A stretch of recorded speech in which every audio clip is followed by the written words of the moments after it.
28শে ফেব্রুয়ারি অর্থাৎ শনিবার দিন প্রকাশিত হতে চলেছে প্রথম দফার চূড়ান্ত ভোটার তালিকা।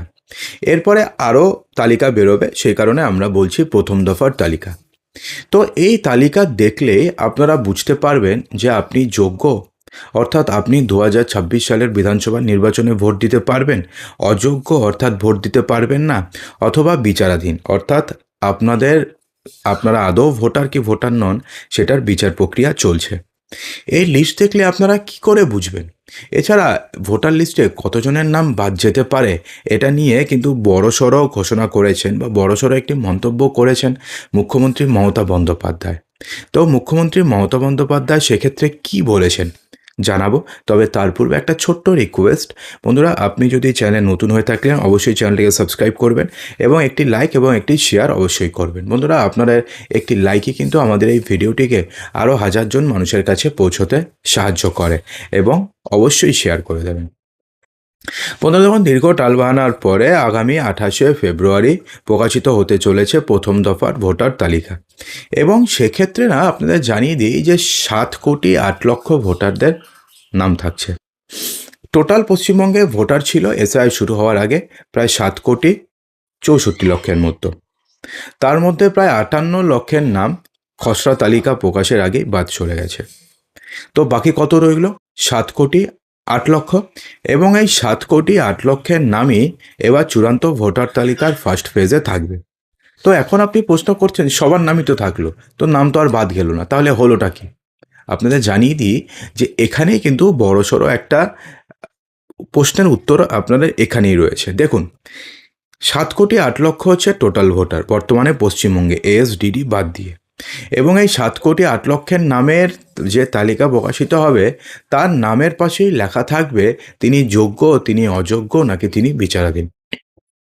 অর্থাৎ যেই সমস্ত ভোটারদের নামের পাশে স্ট্যাটাসে কিছু লেখা থাকবে না, ইদার নাহলে লেখা থাকবে যোগ্য, নাহলে অ্যাপ্রুভ, তার মানে হচ্ছে তিনি ভোটার, তিনি 2026 সালের বিধানসভা নির্বাচনে ভোট দিতে পারবেন। যদি লেখা থাকে অযোগ্য, তার মানে হচ্ছে তাদের নাম ক্যান্সেল হয়েছে। এইআরওরা তাদের ডকুমেন্টস দেখে মনে হয়েছে যে ইনি সঠিক ডকুমেন্টস জমা দিতে পারেননি, অথবা ইনি কোনো বৈধ নথি জমা দিতে পারেননি, যার কারণে এনাকে আমরা ভোটার তালিকাতে রাখতে পারি।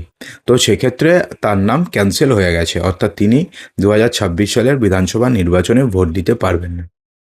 তাহলে তিনি কি করতে পারবেন সেটাও জানাবো। এবার তারপরে থাকবে হচ্ছে বিচারাধীন অথবা এডুকেশন, দুটার মধ্যে যে কোনো একটা। তার মানে হচ্ছে সেই যে 50 থেকে 60 লক্ষ ভোটার রয়েছেন, বা সেই যে 50 থেকে 60 লক্ষ অভিযোগ রয়েছে যেগুলো নিষ্পত্তির জন্য জুডিশিয়াল অফিসারদের নিয়োগ করেছে সুপ্রিম কোর্ট, আপনি সেই লিস্টে পড়ে গেছেন। এবার আপনার ভাগ্য নির্ধারণ চলছে, এখনও পর্যন্ত কমপ্লিট হয়নি, যেটা কবে শেষ হবে কেউ জানে না। তো সেক্ষেত্রে দেখুন, এবার যদি আপনি আপনার নামের পাশে যোগ্য লেখা দেখতে পান, তার মানে তো আপনাদের কোনো টেনশন নেই। যোগ্য কার কার নামের স্ট্যাটাসের পাশে থাকবে? ধরুন যাদের নাম বা যাদের কোনো হিয়ারিং নোটিশ আসেনি। হিয়ারিং নোটিশ কত এসছে? 1,50,00,000 প্লাস ধরুন এদিকে আনম্যাপ মিলিয়ে 1,70,00,000। তো 1,70,00,000 বা 60 লক্ষের মতন ভোটার বাদ দিয়ে আরও যারা রয়েছেন 7,08,00,000 মধ্যে, তো তাদের নাম যোগ্য, অর্থাৎ তাদের কোনো হিয়ারিং নোটিশ আসেনি, তো তাদের নাম যেহেতু যোগ্য, তো তাদের নামে পাশে কোনো সমস্যা নেই, অর্থাৎ তারা নিশ্চিন্তে থাকুন। এবার দেখুন যারা যারা কোনো সাপোর্টিভ ডকুমেন্টস ঠিকঠাক দিতেই পারেননি, তাদের নামের পাশে অযোগ্য লেখা থাকবে, অর্থাৎ তারা 2026 সালে বিধানসভা নির্বাচনে ভোট দিতে পারবেন না। তাদের কাছে আপাতত দুটো রাস্তা রয়েছে। নাম্বার 1 হচ্ছে তিনি ডিইওর কাছে একটা অভিযোগ জানাবেন যে আমার কাছে সঠিক ডকুমেন্টস থাকা সত্ত্বেও আমার নাম 2026 সালের ভোটার তালিকাতে আমার নাম ক্যান্সেল এসছে। তো ডিইওর কাছে আপনি অভিযোগ জানালেন, ডিইও সমস্ত কিছু খতিয়ে দেখবে, আপনার ডকুমেন্টস আবার চেক করবেন, যদি ঠিক মনে হয় তাহলে আপনার নাম পরবর্তীকালে যে সাপ্লিমেন্টারি তালিকা বেরোবে সেখানে থাকবে। এবার ধরুন ডিইওর কাছে সে আবেদন খারিজ হয়ে গেল, তারপরে আপনি আবেদন করতে পারবেন সিইওর কাছে। সিইওর কাছে সেম আবেদন করলেন, সিইও যদি দেখলো যে না সমস্ত কিছু ঠিক রয়েছে, তাহলে সাপ্লিমেন্টারি তালিকাতে আপনাদের নাম থাকলো। কিন্তু যদি সিইও দেখলো যে না আপনাদের ডকুমেন্টস ভুল রয়েছে, তাহলে কিন্তু আপনাদের নাম থাকবে না। তো এবার আসছি মানে হচ্ছে এডুকেশন অথবা বিচারাধীন। তো এগুলোর মধ্যে কারা কারা থাকছেন, যে এখানে না অনেক লম্বা লিস্ট রয়েছে। যারা কমিশন নির্ধারিত নথি 13টি নথির মধ্যে নথি জমা করতে পারেননি এবং যাদের ডিসিশন ইআরও এবং এইআরওরা নিতে পারেননি, তারাও পেন্ডিংয়ে রেখেছিলেন। কী কারণে নিতে পারেননি, কেন নিতে পারেননি সেটা অন্য প্রশ্ন, কিন্তু তাদের ডিসিশনও এইআরও অথবা ইআরওরা নিতে পারেননি, তাদের নাম থাকছে হচ্ছে এই এডুকেশনের তালিকায়। এর মধ্যে এটা রয়েছে, এর মধ্যে আর কি কি রয়েছে, যারা ধরুন বাবা মার সাথে ছেলে মেয়ের বয়সের পার্থক্য 5 বছরের কম, তারাও থাকতে পারেন। তার কারণটা হচ্ছে কিছু কিছু ক্ষেত্রে যাদেরটা ডিসিশন নিয়ে নিয়েছেন ইআরও এবং এইআরওরা, তাদেরটা হয় অ্যাপ্রুভড হয়ে গেছে, না হলে পরে ওটা রিজেক্ট হয়েছে, ক্যান্সেল হয়েছে।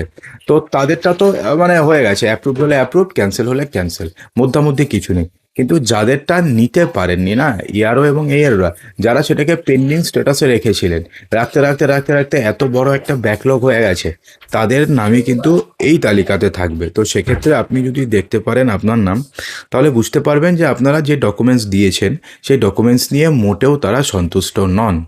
এবং ব্যাপারটি হচ্ছে, তাহলে আপনাদের কি করণীয় রয়েছে? আপনি কি আবার নতুন করে ডকুমেন্টস জমা দিতে পারবেন? দেখুন, এক্ষেত্রে আপনি কিন্তু নতুন করে ডকুমেন্টস জমা করতে পারবেন না। তার কারণ 14ই ফেব্রুয়ারি পর্যন্ত যত ডকুমেন্টস জমা দেওয়া হয়েছিল, ততগুলো ডকুমেন্টসের মধ্যেই কিন্তু আপনাদের ভাগ্য নির্ধারণ হবে। 14ই ফেব্রুয়ারির পরে নতুন করে কোনো ডকুমেন্টস অ্যাকসেপ্ট হবে না, হয়ে গেল। তো সেক্ষেত্রে আপনাদের নাম যদি পরবর্তীকালে অ্যাকসেপ্ট হয়, তাহলে পরে আপনাদের নাম যে নতুন তালিকা বেরোবে সেখানে অ্যাকসেপ্টেড থাকবে, আর যদি না হয় তাহলে রিজেক্ট হয়ে যাবে।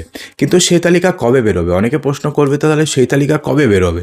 তার কিন্তু কোনো উত্তর নেই। নির্বাচন কমিশন বলেছে যে এত ব্যাকলগ রয়েছে, যত মানে যেভাবে কাজ এগোবে আমরা বের করতে থাকবো, এবং যতই বের হোক না কেন সেটা 28শে ফেব্রুয়ারি বেরিয়েছে বলেই ধরা হবে। এবং মনোনয়নপত্র জমা দেওয়ার আগের দিন পর্যন্ত যদি লিস্টে নাম থাকে, তবুও সেই ব্যক্তি 2026 সালের বিধানসভা নির্বাচনে ভোট দিতে পারবেন। হয়ে গেল। তো এখন ব্যাপারটি হচ্ছে, কাদের নাম তাহলে রিজেক্ট লিস্টে আসছে? দেখুন, যাদেরটা ডিসিশন ইআরও এবং এইআরওরা নিয়ে ফেলেছেন, অর্থাৎ তারা বুঝতে পেরেছেন না এদের নাম তো থাকতেই পারে না, বা এরা ভুল ডকুমেন্টস জমা দিয়েছে, তো তাদের নাম থাকছে না। এবং ঠিক আছে, এদেরটা কনসিডার করা যায়, অল্প স্বল্প ভুল রয়েছে, এগুলো কনসিডার করা যায়, তো তাদের নাম থাকছে। এগুলোর মধ্যে কী কী রয়েছে যেগুলো কনসিডার তারা করছেন? যেমন ধরুন, নামে সামান্য ভুল, ব্যানার্জি বন্দ্যোপাধ্যায়, চ্যাটার্জি চট্টোপাধ্যায়, ধরুন আগে কুমার ছিল এখন কুমার নেই, অথবা ধরুন আগে কুমার ছিল না এখন কুমার এসছে। তো এগুলো তো পশ্চিমবঙ্গের ক্ষেত্রে নর্মাল। তো এগুলো থাকবে। যাদের ধরুন ইংলিশ বানানে কিছু একটা স্পেলিংয়ে ভুল রয়েছে, কিন্তু বাংলা বানানে ধরুন স্পেলিং ঠিক রয়েছে, তো সেক্ষেত্রে সেগুলো তো অনায়াসে তারা ডিসিশন নিতে পেরেছেন। যদি ডিসিশন নিতে পারেন, তাহলে তাদের নামের পাশে হয় অ্যাকসেপ্টেড নাহলে রিজেক্টেড, দুটোর মধ্যে যে কোনো একটা লেখা থাকবে। অ্যাকসেপ্ট হলে তো হয়ে গেল, কোনো সমস্যা নেই, রিজেক্ট হলে পরে আপনি আবার যেতে পারেন। হয়ে গেল। দেখুন, এখন না এটা নিয়ে মুখ্যমন্ত্রী মমতা ব্যানার্জি কিন্তু বড়সড় মন্তব্য করেছেন। তিনি কি বলেছেন? তিনি বলেছেন ভবানীপুরে একটি সভাতে, তার নিজের কেন্দ্রে, যে প্রায় 1,20,00,000 নাম বাদ যেতে পারে ভোটার তালিকা থেকে, অর্থাৎ তাদের নাম ইদার থাকবে রিজেক্টেড, না হলে থাকবে এডুকেশনে। দেখুন, মুখ্যমন্ত্রী যেহেতু বলেছেন, সেটাকে কিন্তু মোটেও হালকাভাবে নেওয়াটা ঠিক নয়। অর্থাৎ তিনি কিন্তু সন্দেহ প্রকাশ করেছেন, এবং তিনি হয়তো হিন্টস পেয়েছেন কোথাও থেকে, যে প্রায় 1,20,00,000 নাম বাতিল হওয়ার একটা পসিবিলিটিস তৈরি হয়েছে। তো সেক্ষেত্রে এতগুলো নাম যদি বাতিল হয়ে যায়, তাহলে সেক্ষেত্রে তো তার একটা ইম্প্যাক্ট তো একটা পড়বে। ঠিক আছে, তো এখন দেখা যাক যে কত নাম বাতিল হয়, সেটা 28 তারিখে তালিকা এলে পরেই সেটা ক্লিয়ার হয়ে যাবে, যে কত নাম বাদ যাচ্ছে, বা কতজনকে এডুকেশনে রেখেছে, বা কতজনকে রিজেক্টে রেখেছে, এবং কতজনকে অ্যাপ্রুভ করেছে। তো এই নিয়ে আমরা কিন্তু বিস্তারিত আপনাদের জানিয়ে দেবো। তো বন্ধুরা, অসংখ্য ধন্যবাদ ভিডিওটি সম্পূর্ণ দেখার জন্য।